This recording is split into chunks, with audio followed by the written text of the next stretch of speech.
हाँ जी बेटा, तो कल हमने जनसंचार के माध्यमों की खूबी और खामियां का पहला प्रश्न किया था।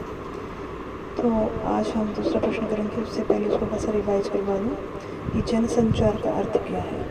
तो बेटा, जनसंचार का अर्थ देखिए कि जनसंचार को अंग्रेजी में कहते हैं मास कम्युनिकेशन। जन मतलब लोग, संचार मतलब सूचनाओं का आदान प्रदान। जब लाखों करोड़ों लोगों तक किसी यांत्रिक विधि के द्वारा सूचनाओं का आदान प्रदान किया जाता है तो उसे क्या कहते हैं? जनसंचार। कल मैंने ये भी बताया था आपको कि जनसंचार के माध्यम कितने होते हैं? 3, श्रव्य, दृश्य और श्रव्य प्रिंट माध्यम।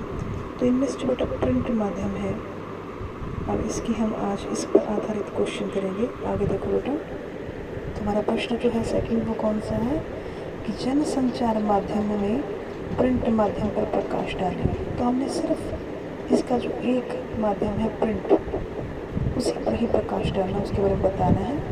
तो आप उत्तर देखिए बेटा, मेरे मेन पॉइंट्स दिए हैं, उनको ध्यान से सुनना कि प्रिंट माध्यम इसे क्या कहते हैं और मुद्रित माध्यम यानी कि छपा हुआ माध्यम भी कहते हैं।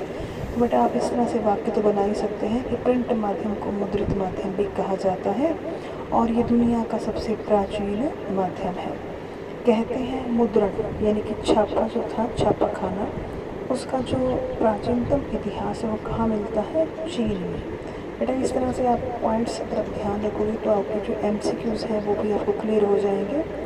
तो मुद्रण का जो प्राचीनतम इतिहास मिलता है वो कहाँ मिलता है? चीन में। लेकिन ये माना जाता है, तीसरा पॉइंट देखो बेटा, कि मुद्रण का जो आविष्कार है वो जर्मनी के गुटेनबर्ग ने किया था। किसने किया था मुद्रण का आविष्कार? जर्मनी के गुटेनबर्ग ने।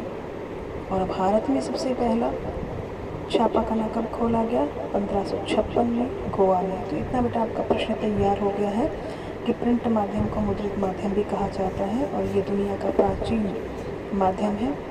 मुद्रण का जो प्राचीनतम इतिहास है वो चीन में मिलता है, लेकिन मुद्रण का जो आविष्कार है वो जर्मनी के गुटेनबर्ग ने किया था।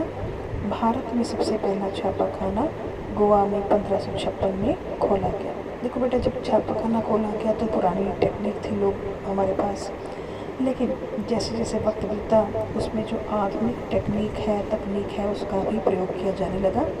आधुनिक कौन कौन सी तकनीकों का प्रयोग कर रहे थे? Offset photo composing, laser printing. तो ये 2 ऐसी टेक्निक्स हैं जिसका अब छापे खाने में प्रयोग किया जाता है। वो कौन सी हैं? ऑफसेट फोटो कंपोजिंग और लेजर प्रिंटिंग। अब हमने आगे क्या एक्सप्लेन करना है बेटा कि प्रिंट माध्यम की खूबियाँ क्या हैं। आपको पॉइंट से क्लियर हो जाएगा। छपा हुआ स्थायी यानी कि जो चीज़ छप जाती है वो स्थायी होती है। हम उसे कभी भी पढ़ सकते हैं, हमें एक बार समझ में नहीं आया तो हम दोबारा पढ़ सकते हैं। और तीसरा जो आपका है पॉइंट वो है सुरक्षित। इसे आप सुरक्षित भी रख सकते हैं।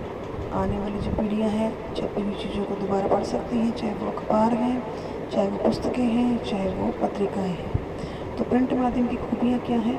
एक तो छपी हुई जो चीज़ है विषय सामग्री वो सारी की सारी स्थायी होती है। दूसरा, हमें समझ में नहीं आता तो हम उसको दोबारा पढ़ सकते हैं। तीसरा, इसे सुरक्षित भी रखा जा सकता है। मान लीजिए 2 महीने बाद, 2 साल बाद हमें किसी और जानकारी की दोबारा जरूरत पड़ जाती है तो हम इसे सुरक्षित भी रख सकते हैं।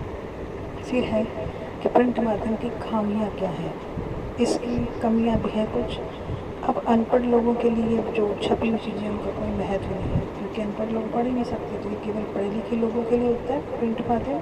फिर जो छप गया वही पक्का, यानी कि एक बार जो चीज़ छप जाती है, मान लीजिए उसमें कोई गलती है तो वो वही रह जाती है गलती, दोबारा फिर जब छपती है तब उसमें सुधार किया जाता है। तीसरी बात, जानकारी जो होती है प्रिंट माध्यम में वो बासी होती है। अब टीवी रेडियो में ताज़ा समाचार मिलते हैं। अब मान लीजिए कहीं पर कोई घटना घटित हो गई तो क्या होगा? जो छपी हुआ अखबार है, छपा हुआ अखबार है, किताब है और पुस्तकें हैं, पत्रिकाएँ हैं, तो उसमें क्या होता है कि जानकारी जो होती है वो बासी होती है। लेकिन टीवी और रेडियो में तो कहीं पर घटना घटित होती है तो तत्काल उसकी हमें सूचना मिल जाती है, समाचार मिल जाता है।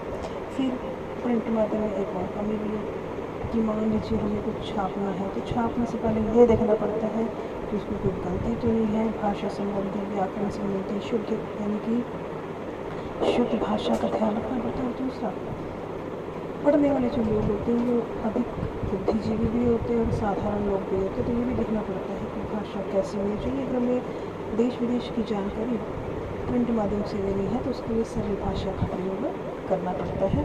तो बेटा ये है जनसंचार माध्यम में प्रिंट माध्यम के बारे में जो हमने प्रकाश डालना था। अब ये सारे पॉइंट्स कवर करोगे तो बेटा ये आपका क्वेश्चन बन जाएगा। अब इसको ध्यान से पढ़ो और इसका मैं प्रिंट भी भेज देती हूँ। थैंक यू बेटा।